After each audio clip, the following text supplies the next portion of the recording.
بسم اللہ الرحمن الرحیم۔ السلام علیکم عزیز طلبہ طالبات، امید کرتی ہوں آپ سب خیر و عافیت سے ہوں گے اور خوشی خوشی اپنے گھروں میں رہ رہے ہوں گے۔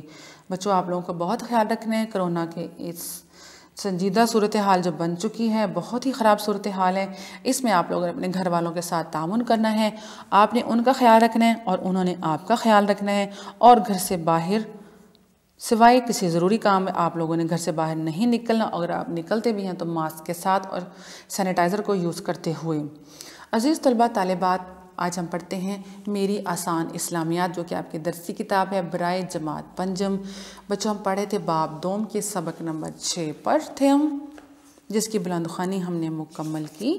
اس کے بعد ہم نے بلند خوانی کو مکمل کرنے کے بعد ہم نے درست جوابات جو تھے اس کے گرد دائرے لگائے تھے، اور سوال نمبر 1 سوال نمبر 2 کو ہم نے لکھا تھا اپنی نیٹ نوٹ بک کے اوپر اور نشان لگائے تھے اپنی کتاب کے اوپر۔ آج بچوں ہم پڑھتے ہیں سوال نمبر 3 کو، روزے کی اہمیت بیان کیجیے۔ تو جی، یہاں پر یہ نہیں پوچھا گیا کہ قرآن و سنت کی روشنی میں، جسٹ ہم نے بتانا ہے کہ روزے کی اہمیت کیا ہے۔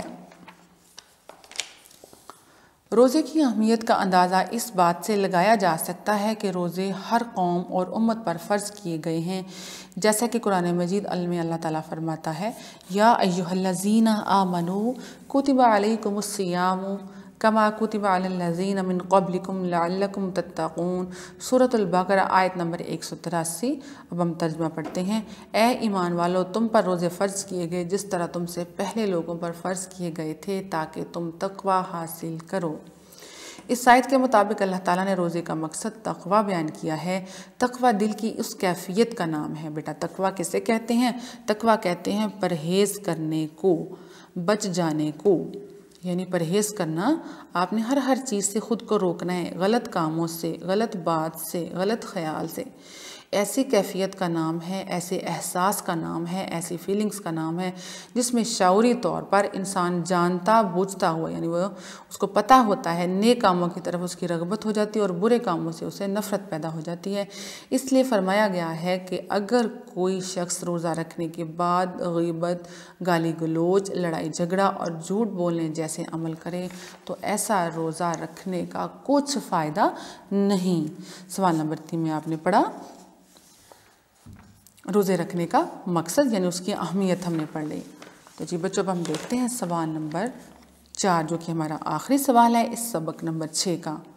روزے کی معاشرتی اہمیت بیان کیجیے، یعنی معاشرے کے اندر، سوسائٹی کے اندر روزے کی کیا اہمیت ہے۔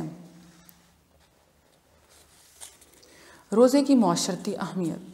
روزہ خاص اللہ تعالیٰ کی عبادت ہے۔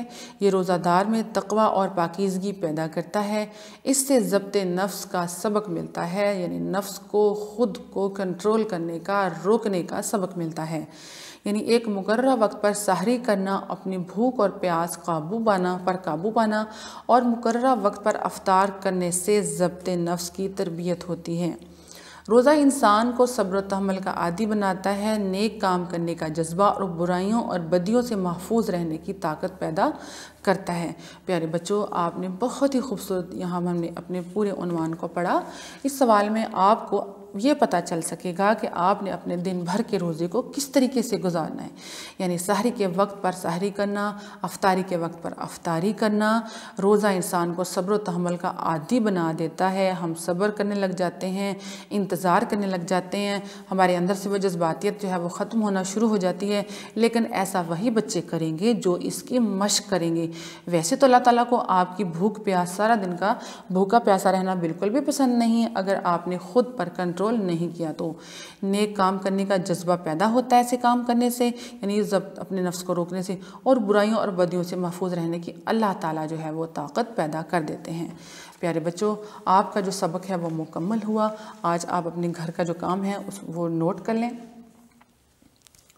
سوال نمبر 3 اور سوال نمبر 4 جس کے نشان ہم نے لگائے، سوال نمبر 3 اور سوال نمبر 4 جو ہے اس کو آپ نے اچھے طریقے سے یاد کرنا ہے، اور اپنی نیٹ نوٹ بک کے اوپر خوش خطی سے، اور غفلت نہیں کرنی۔ آپ نے تاریخ، گھر کا کام اور دن اور مارجن لائن کے بغیر آپ نے کام نہیں کرنا، اور اپنے کام کو خوش خطی سے تحریر کرنا ہے، اور اپنے گھر والوں کا بہت سارا خیال رکھنا ہے۔ اوکے، پھر ملیں گے ایک نئی ویڈیو کے ساتھ، تب تک کے لیے اجازت، اللہ نگہبان۔